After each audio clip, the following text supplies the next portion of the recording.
So tell us about your journey starting Namaee Center.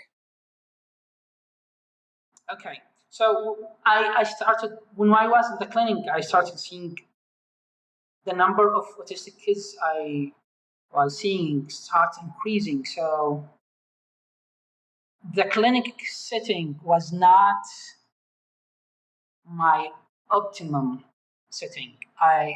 I didn't have the freedom or flexibility to create the setting that I think it's what these people or what these kids needs or need and deserve. So I decided that I will create something that would be flexible enough to modify and adjust based on these kids' needs.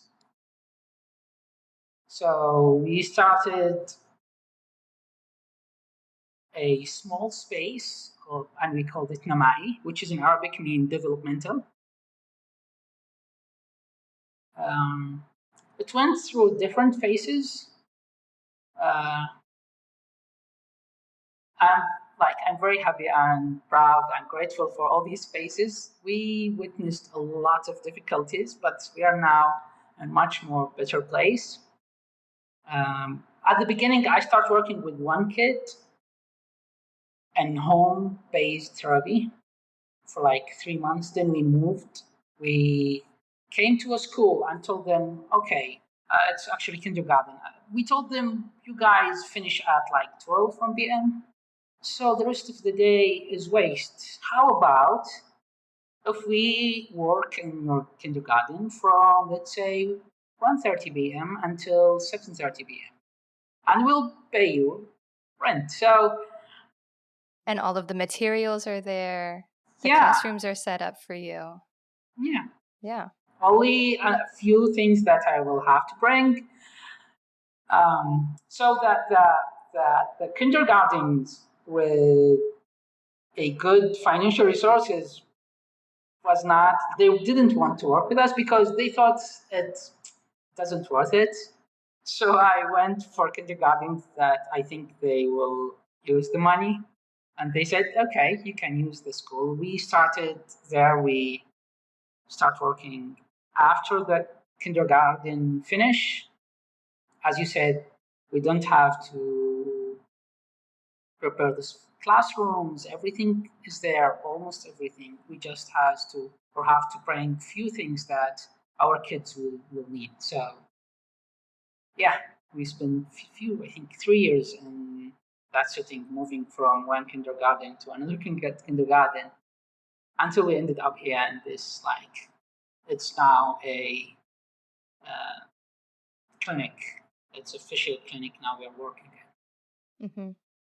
And how many students do you have now? Between 25 to 30 kids. We are after school setting, so kids will come to us for like sessions. A session would take 2 hours. A child will, in general, will come to us like twice weekly.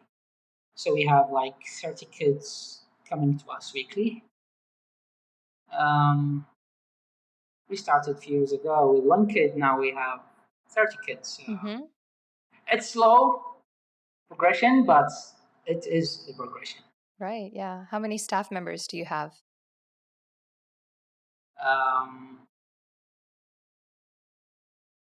5 therapists, and like the total, we are like 9 people in the center now. Mm-hmm. Including admin and... Yeah. So what were some of those challenges or barriers that you had to overcome along the way? A lot. I will start with clinical challenge. At the beginning and still now, that I didn't have the resources, the clinical resources, the training, the supervision. I had to fight to be in touch with someone in the US to supervise me. I was not doing my RBT. I started doing my BCABA at that time. So I found someone to supervise me. At that time, it was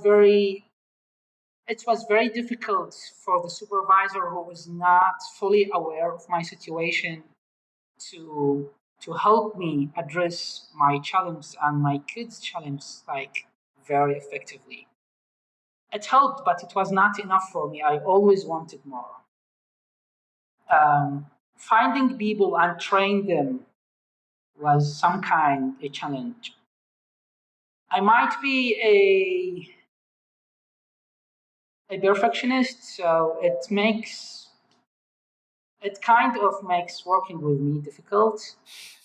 So, Do you think you're too demanding? yeah, yeah, unfortunately, yeah. You want to do something that you think is good enough for the kid. So defining good enough for the kid is different from a person to another. My good enough criteria is kind of high, which makes it difficult for me and people who work with me to work with that kid, because I always wanted more for the kids. So that means I will keep demanding going up.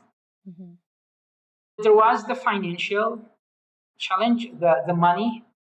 It was difficult. When we started this, we didn't have money actually. I remember like borrowing money from a friend to pay for the kindergarten. The kindergarten want us to pay like for 6 months in advance, like this is the minimum. But I told them I cannot pay more than 1 month. So yeah, we didn't have money at all. And when you started something like that, you have to spend, I would say, lots of money. We didn't have like any money at all.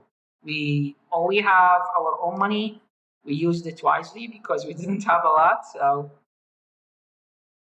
yeah, the money was continuous challenge. It's still until now, but we are like in much more controlling position now regarding money. We still have difficulties, but we're in a much more better place now. Mm-hmm. Whereas also,